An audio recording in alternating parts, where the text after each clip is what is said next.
नमस्कार, मैं हूँ आपके साथ अंकिता पाल। बुलेटिन की शुरुआत करते हैं। खबर देहरादून से है, जहां पर आपको बताते चले कि 31वीं गोलीकांड की बरसी मनाई गई है और साथ ही यहाँ पर सीएम पुष्कर सिंह धामी भी पहुंचे। आपको बताते चले कि ये खबर देहरादून से है, जहां पर मुख्यमंत्री पुष्कर सिंह धामी ने मसूरी गोलीकांड की 31वीं बरसी पर शहीद आंदोलनकारी को नमन करते हुए कहा, हमारे राज्य आंदोलनकारियों ने उत्तराखंड राज्य निर्माण के लिए अपनी जान की परवाह करते बिना अपना सब कुछ है। उन्होंने कहा कि आंदोलनकारियों ने जो अपने सपने उत्तराखंड के खटीमा यहां पर देखे हुए हैं, उन्हें पूरा करने का कार्य राज्य सरकार कर रही है। साथ ही मुख्यमंत्री ने कहा कि 1 सितंबर को खटीमा कांड, 2 सितंबर को मसूरी और 2 अक्टूबर को रामपुर तिरहा कांड हुआ है। ये तीनों दिन हमारे राज्य के इतिहास में काले अध्याय के रूप में दर्ज है। वहीं मुख्यमंत्री ने कहा कि उत्तराखंड राज्य निर्माण में अपने प्राणों की आहुति देने वाले राज्य आंदोलनकारियों के बलिदान को प्रदेश हमेशा याद रखेगा।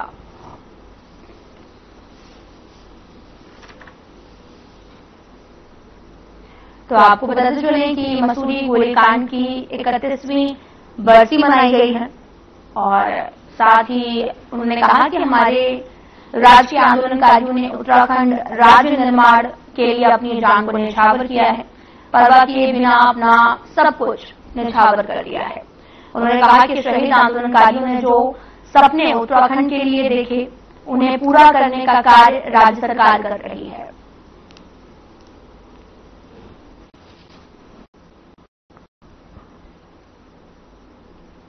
मसूरी गोलीकांड की 31वीं बरसी मनाई गई है और कहा कि हमारे राज्य आंदोलनकारियों ने उत्तराखंड राज्य निर्माण के लिए अपनी जान की परवाह किए बिना अपना सब कुछ न्यौछावर कर दिया है। शहीद आंदोलनकारियों ने जो सपने उत्तराखंड के लिए देखे, उन्हें पूरा करने का कार्य राज्य सरकार कर रही है। साथ ही मुख्यमंत्री ने कहा कि 1 सितंबर को खटीमा कांड, 2 सितंबर को मसूरी और 2 अक्टूबर को रामपुर तिरहा कांड है।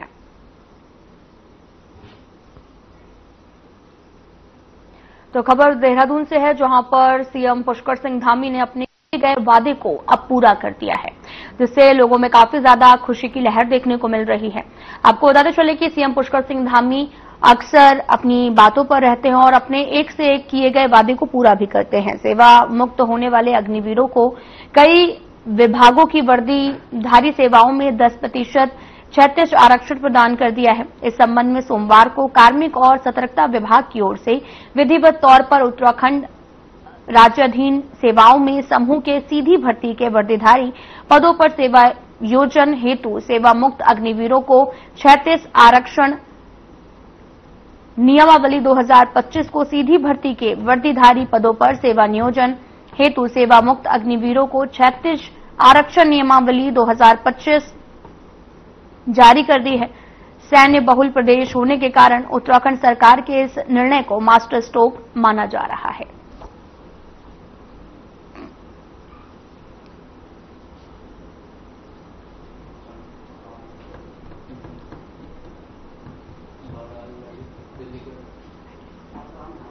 आपको बताते चलें कि सीएम धामी ने अपने किए गए वादे को अब पूरा कर दिया है, जहां पर उन्होंने सेवा मुक्त हुए अग्निवीरों को कई विभागों के वर्दीधारी सेवाओं में 10% 36 आरक्षण प्रदान किया है।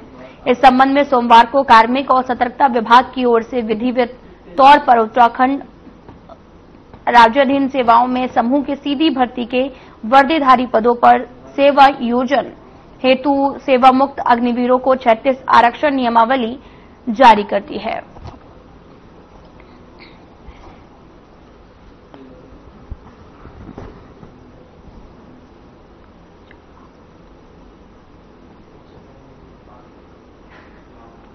तो खबर चंपावत से है। लगातार बारिश का दौर जारी है और तमाम जगह पर तबाही भी देखने को मिल रही है। इस दौरान सीएम धामी ने अपने विधानसभा क्षेत्र का दौरा किया है। प्रदेश के कई जिलों में झमाझम बारिश हो रही, जिसको लेकर चंपावत जिले के बनबसा इलाके में बरसाती नदी जगबुड़ा, हुड्डी सहित सभी नाले उफान पर हैं, जिससे कई ग्रामीण इसके इलाके जलमग्न भी हो गए हैं। जहां पर पुष्कर सिंह धामी ने बनबसा के बाढ़ प्रभावित इलाकों का दौरा किया है। अधिकारियों को आपदा प्रभावित लोगों को हर संभव सहायता, राहत बचाव के निर्देश दिए हैं। सीएम ने अपने विधानसभा क्षेत्र चंपावत के प्रभावित लोगों को हर संभव सहायता, राहत बचाव के निर्देश दिए हैं। सीएम ने अपने विधानसभा क्षेत्र चंपावत के बनबसा का दौरा किया है। बनबसा के कुछ इलाके इस समय बाढ़ से ग्रस्त हैं और साथ ही सीएम धामी ने जिला प्रशासनिक अधिकारियों के साथ बनबसा के चन्नी इलाके का स्थलीय निरीक्षण किया है। साथ ही आपदा प्रभावित लोगों से बात की और उनकी परेशानियों को सुना है।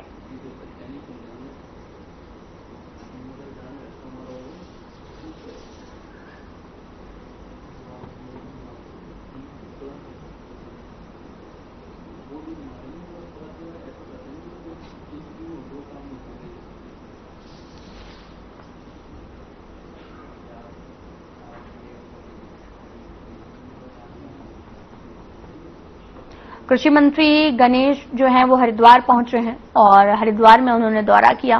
साथ ही आपको बताते चलें कि गणेश जोशी ने यहां पर पहुंचे और हरिद्वार पहुंचने के बाद में मेला नियंत्रण भवन में जिला प्रशासन कृषि विभाग के साथ समीक्षा बैठक की है। मंत्री ने मुख्य कृषि अधिकारी और जिला उद्यान अधिकारी को जिले में भारी बारिश से किसानों की फसलों के नुकसान का जल्द आकलन कर मुआवजा देने के निर्देश दिए। उन्होंने कहा कि किसानों के पशु और भवन संपत्ति के नुकसान होने पर भी मदद दी जाए। इस दौरान उन्होंने जनपद में किसानों की फसलों का नुकसान और मुआवजे को लेकर जानकारी साझा की है।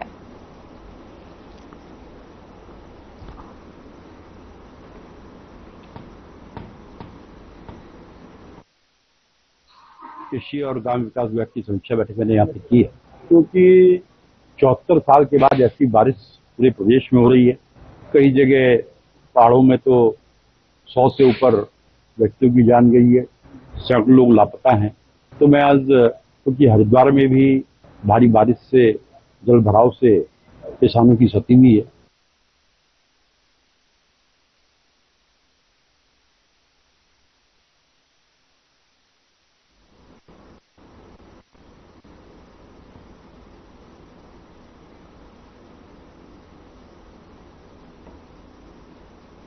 खबर पौड़ी से है, जहां पर सीएम धामी के आदेशों की अवहेलना की जा रही है और जिसको लेकर ये जो तथ्य हैं वो भी सामने आए हैं। आपको बताते चलें कि लगातार सीएम धामी ने जो निर्देश दिए थे उनकी अवहेलना की जा रही है और साथ ही बावजूद इसके मंडलीय अधिकारी अब भी पौड़ी मुख्यालय में नियमित रूप से नहीं बैठ रहे हैं। जनता के लगातार धरना प्रदर्शन और विरोध के बाद में अधिकारी अपनी कुर्सी देहरादून में ही जमाए हुए हैं।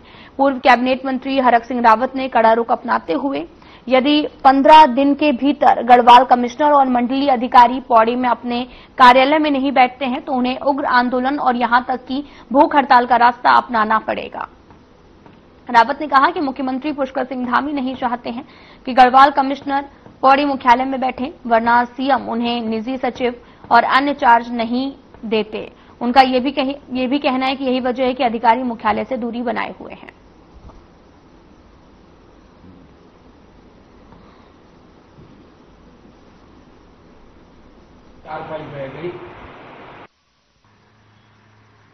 माननीय मुख्यमंत्री जी के द्वारा कहा गया कि गढ़वाल कमिश्नर को मंडल मुख्यालय पौड़ी में बैठाने का काम करेंगे। उनके द्वारा भी यहां पर गढ़वाल कमिश्नर को पौड़ी में नहीं बैठाया गया।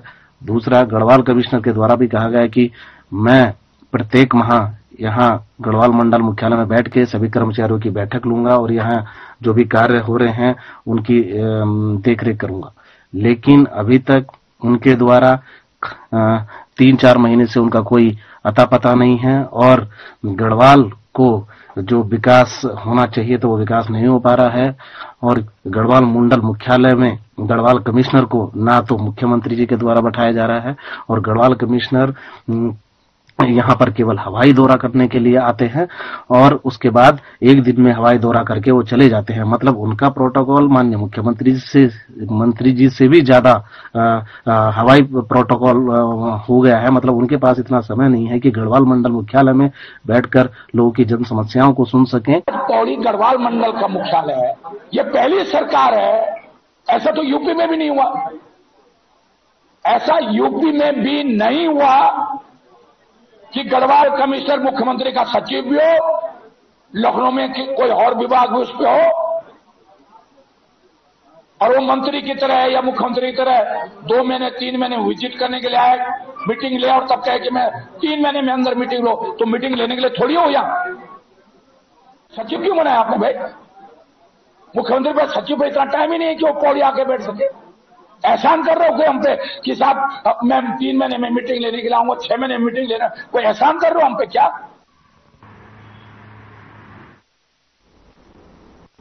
तो 2027 में विधानसभा चुनाव होने हैं और जिसको लेकर अभी से सभी ने अपनी कमर कस ली है।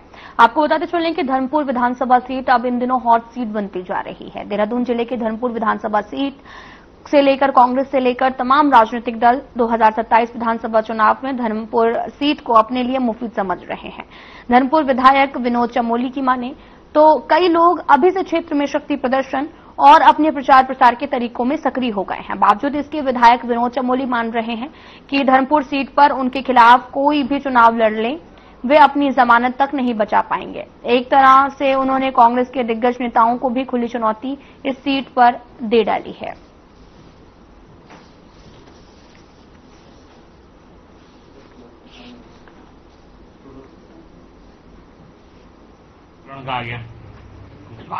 क्योंकि मेरी सीट है और अब ये संघर्ष ये नहीं कि जीतेगा कौन, संघर्ष ये है कि टिकट लाएगा कौन। वहाँ टिकट की लड़ाई चल रही है और तमाम लोग जो कहीं उस क्षेत्र में कभी रहे भी नहीं, जिनका वहां से लेना देना भी नहीं है, वो भी वहां इस समय अपने प्रचार में लगे हैं। वहां पर एक शक्ति परीक्षण जैसी स्थिति कांग्रेस के अंदर बनी हुई है। आनंद लीजिए, आप भी आनंद लीजिए, हम भी उसका आनंद ले रहे हैं। नहीं तो एक दूसरे की जमानत कराएंगे कांग्रेस के लोग, हम तो अपना चुनाव जीतने हुए लड़ेंगे। एक्टिव होंगे तो दूसरा भी एक्टिव होगा।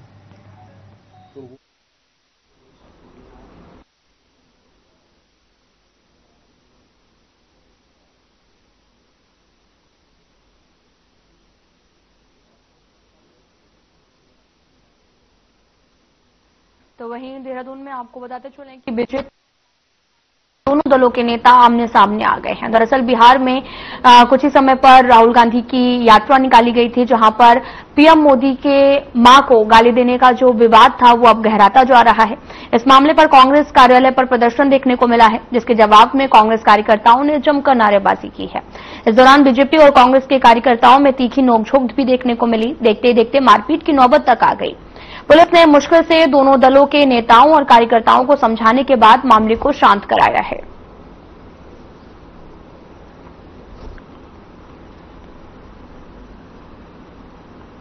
हम एक शांतिपूर्ण प्रदर्शन कर रहे थे। आज इस सभ्य समाज में किसी की मां को गाली दी जाए, किसी को बहन की गाली दी जाए तो सामान्य लोगों को भी गुस्सा आता है। प्रधानमंत्री की माता के बारे में अपशब्द कहे गए, गालियां दी गई। हमें उम्मीद थी कांग्रेस पार्टी में कम से कम इतनी नैतिकता होगी कि जब हम विरोध करेंगे तो वो माफी मांगेगी। वो माफी मांगने की बजाय अपनी नीचता पे कांग्रेस के नेता उतर आए हैं, लाठी डंडे बरछा रहे हैं। उनके महानगर के नेता अध्यक्ष लाठी मारते हुए दिखाई दे रहे हैं। हमारे दफ्तर पे हमला किया गया। हमने सुबह 10 बजे बाकायदा डीजीपी साहब को, कल एसएसपी को हमने बताया था कि भाजपा के असामाजिक तत्व हमारे पार्टी के दफ्तर में हमला कर सकते हैं। पुलिस ने कोई प्रबंध नहीं किया, उनको परमिशन दी गई हमारे दफ्तर तक पहुंचने की। हमारे दफ्तर में महिलाओं के साथ और पार्टी के कार्यकर्ताओं के साथ, भाजपा के कार्यकर्ताओं के साथ असामाजिक तत्वों ने जो हमला किया है, इसलिए लोग सड़क पर आए। हम तो अपने दफ्तर में खड़े, ये हमारा दफ्तर है, कांग्रेस का मुख्यालय, प्रदेश के कांग्रेस के मुख्यालय में अगर पुलिस के संरक्षण में भाजपाई गुंडे यहां पहुंचेंगे।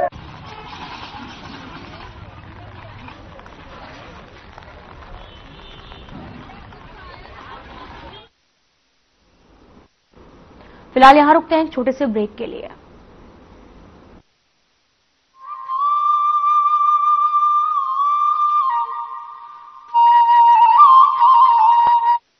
क्या आप दुबले पतले कमजोर हैं? आपकी सेहत नहीं बनती, भूख कम लगती है, वजन नहीं बढ़ता?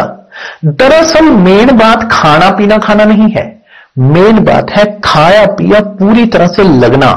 और अगर खाया पिया लगेगा ही नहीं तो आपकी सेहत बनेगी कैसे? इसलिए हमारी संस्था सन्यासी आयुर्वेदा ने एक ऐसी दवा का निर्माण किया है जो कि आपके पाचन तंत्र को, आपके लिवर को दुरुस्त करने का काम करती है, ताकि आप जो भी खाएं उसका पूरे का पूरा निचोड़ आपके शरीर को लगे, आपकी भूख बढ़े, खाया पिया सही से लगे, नया खून बने, हड्डियों में जान आए, वजन बढ़े और आप मोटे तगड़े खूबसूरत पर्सनैलिटी के मालिक बन जाए। सिर्फ 699 रुपए की पूरे 1 महीने की दवा होती है और आप इसे घर बैठे 01145454545 पर फोन करके दवा मंगवा सकते हैं।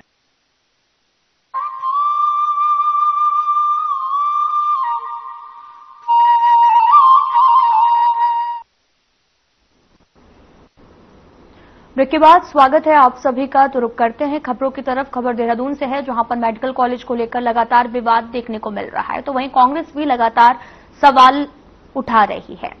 आपको बताते चले कि बीजेपी प्रदेश अध्यक्ष और राज्यसभा सांसद महेंद्र भट्ट ने संसद में सीमांत पहाड़ी जिलों में नए मेडिकल कॉलेज खोलने की जरूरत बताई है। केंद्र सरकार से इसे जल्द धरातल पर उतारने की मांग की है, लेकिन कांग्रेस ने इस पर सवाल उठाए हैं। कांग्रेस का कहना है कि सांसद महेंद्र भट्ट को अपने ही राज्य का होमवर्क नहीं है। कांग्रेस प्रवक्ता शिशपाल सिंह बिष्ट ने सवाल उठाते हुए कहा कि अल्मोड़ा में मेडिकल कॉलेज पहले से संचालित हो रहा है। पिथौरागढ़ में मेडिकल कॉलेज की स्थापना पूरी हो चुकी है, संचालन की प्रक्रिया शुरू होने वाली है।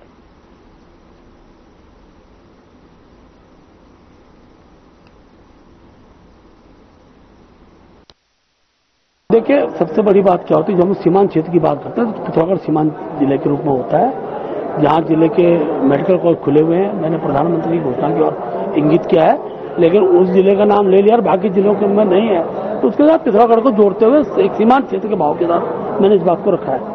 माननीय उपसभापति महोदय जी, मैं आपका आभार हूं। क्या आपके माध्यम से मैं सरकार का ध्यान अति महत्वाकांक्षी योजना, जिसके तहत हर आदमी को उचित स्वास्थ्य सुविधा प्रदान करने हेतु प्रत्येक जिले में मेडिकल कॉलेज खुलवाने की ओर दिलाना चाहता हूं। इस संदर्भ में यह कहना है कि उत्तराखंड एक सीमांत राज्य है जो भौगोलिक परिस्थितियों में हिमालयी क्षेत्र में बसा हुआ है। देश के माननीय प्रधानमंत्री जी की सरकार की घोषणा कि प्रत्येक जिले में मेडिकल कॉलेज खोले जाएंगे, इससे यहाँ के नागरिकों में एक खुशी की जागृति हुई है। भाजपा के सांसद और विधायक कभी जनता के मुद्दों को सदन में नहीं उठाते हैं, उनको जनता से कोई लेना देना नहीं है। कभी अगर जनता के मुद्दे उठाते भी हैं तो उसमें होमवर्क पूरा नहीं करते हैं। अभी पिछले दिनों राज्यसभा सांसद महेंद्र भट्ट ने लोकसभा में चंपावत, पिथौरागढ़, अल्मोड़ा, उत्तरकाशी, चमोली जनपदों में मेडिकल कॉलेज खोलने का मुद्दा उठाया। अच्छी बात है, ये मुद्दे उठने चाहिए, लेकिन होमवर्क पूरा न होने के कारण उनको ये नहीं पता कि अल्मोड़ा में पहले से ही मेडिकल कॉलेज है, पिथौरागढ़ में मेडिकल कॉलेज की तैयारियां पूरी हो गई हैं, स्टाफ की भर्ती हो गई है।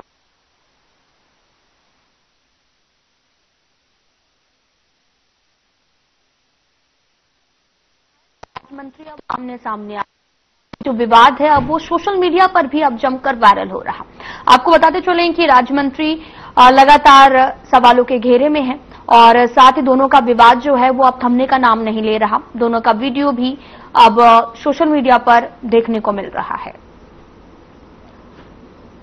वरिष्ठ विधायक बिशन सिंह चुफाल और दर्जा प्राप्त राज्य मंत्री हेमराज बिष्ट के बीच में विवाद सोशल मीडिया पर भी जमकर वायरल हो रहा, जिसको लेकर कांग्रेस बीजेपी पर हमलावर है। कांग्रेस ने बीजेपी संगठन पर हमला करते हुए कहा कि अनुशासन की बात करने वाली बीजेपी के अंदर अंतर्कलह चल रही है। इस पर बीजेपी प्रदेश अध्यक्ष महेंद्र भट्ट ने कहा कि कांग्रेस झूठ के सहारे खड़ी है, उन्हें सच का पता नहीं है। महेंद्र भट्ट ने कहा कि बीजेपी अनुशासित पार्टी है और कांग्रेस खुद तो झूठ के सहारे टिकी है। बीजेपी के खिलाफ भी झूठा प्रचार किया जा रहा है।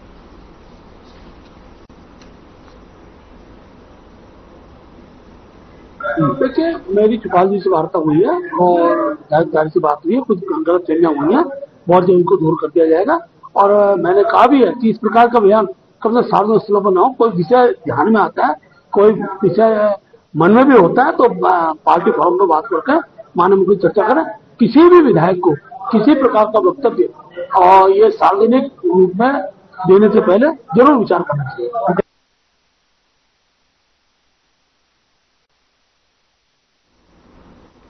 कांग्रेस के प्रदेश अध्यक्ष का बयान इन दिनों सुर्खियों में है। दरअसल यहां पर उन्होंने तमाम तरह के सवालों को उठाया है, जिसको लेकर अब ये सुर्खियों में आ गया है। आपको बताते चलें कि लगातार महिला सुरक्षा को लेकर सवाल उठाए थे। मोहन काला की प्रतिक्रिया भी सामने आई, जिसमें उन्होंने कहा कि राष्ट्रीय महिला आयोग की रिपोर्ट में महिला सुरक्षा के लिए बीजेपी सरकार के दावे खोखले साबित हुए हैं। रिपोर्ट में देहरादून को आयोग की रिपोर्ट में सबसे असुरक्षित शहरों में गिना गया है। और यह केवल आंकड़ा नहीं है, हमारी बेटियों की टूटी हुई उम्मीद है, उनका डर है। उन्होंने कहा कि प्रदेश में महिलाओं के खिलाफ लगातार अपराध बढ़ रहा है। छेड़छाड़, उत्पीड़न, घरेलू हिंसा, दुष्कर्म की घटनाओं को रोकने में सरकार विफल साबित हो रही है। बीजेपी नैतिकता की बात करती है, लेकिन हकीकत यह है कि बीजेपी नेताओं और पदाधिकारियों का दामन दागदार है।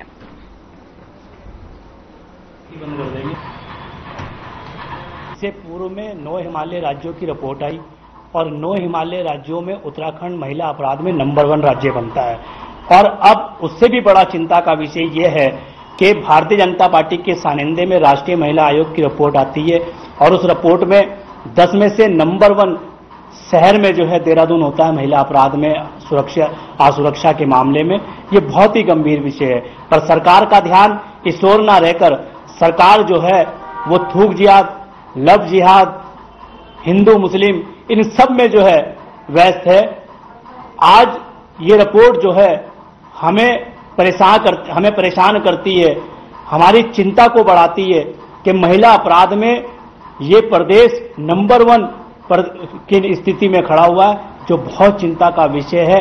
जिस प्रकार से लगातार अपराध इस प्रदेश में बढ़ रहे हैं वो चिंता का विषय, और विशेषकर मातृशक्ति के लिए जो अपराध दिन पे दिन बढ़ते जा रहे हैं।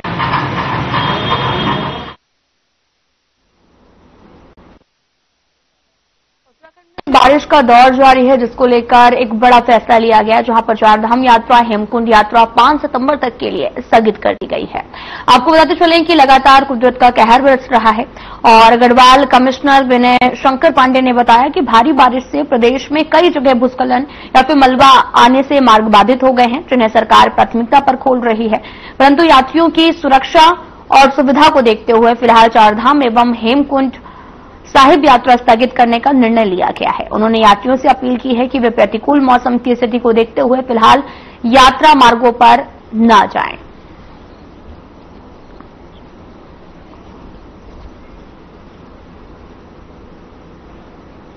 तो देहरादून से इस वक्त की बड़ी खबर आ रही है। आपको बताते चले कि इस वक्त की बड़ी खबर देहरादून से, जहां पर बारिश का दौर जारी है और मौसम विभाग ने चेतावनी जारी की है। प्रदेश में भारी बारिश का अलर्ट जारी किया गया है। मौसम विभाग ने 6 जनपदों में अलर्ट जारी किया है। मौसम विभाग ने रेड, ऑरेंज अलर्ट जारी किया है। भारी बारिश को लेकर 11 जनपदों में बंद रहे, जहां पर जनजीवन अस्त व्यस्त हो गया है और साथ ही भारी बारिश को लेकर 11 जनपदों में स्कूलों को भी बंद कर दिया गया है। तो देहरादून से इस वक्त की बड़ी खबर आपको बता रहे हैं, जहां पर बारिश का दौर जारी है और प्रदेश में भारी बारिश के अलर्ट को लेकर अलर्ट भी जारी किया गया है। आपको बड़ी खबर बता रहे हैं इस वक्त की, जहां पर मौसम विभाग ने 6 जनपदों में अलर्ट जारी किया है। आपदाओं का खतरा बढ़ने के साथ ही जलवायु परिवर्तन से भी संकट देखने को मिल रहा, खतरे में बताया जा रहा, जिसको लेकर अभी आपको यह भी बताते चले कि चारधाम यात्रा और हेमकुंड साहिब यात्रा 5 सितंबर तक के लिए स्थगित कर दी गई है। मौसम विभाग ने 6 जनपदों में अलर्ट जारी किया है। मौसम विभाग ने रेड, ऑरेंज अलर्ट जारी कर दिया है। 90 घंटे के बाद 3 किलोमीटर तक आपको बताते चले कि लगातार मौसम की मार झेलने को मिल रही है। भारी बारिश को लेकर 11 जनपदों के स्कूल भी बंद है। और वहीं अगर पॉजिटिव आपदा की बात करें तो 90 घंटे से भी अधिक बीत चुके हैं, लेकिन अभी भी मलबे में जिंदगी की तलाश जारी है। 2 ग्रामीण अभी भी लापता बताए जा रहे हैं। फिलहाल बुलेटिन में इतना ही। नमस्कार।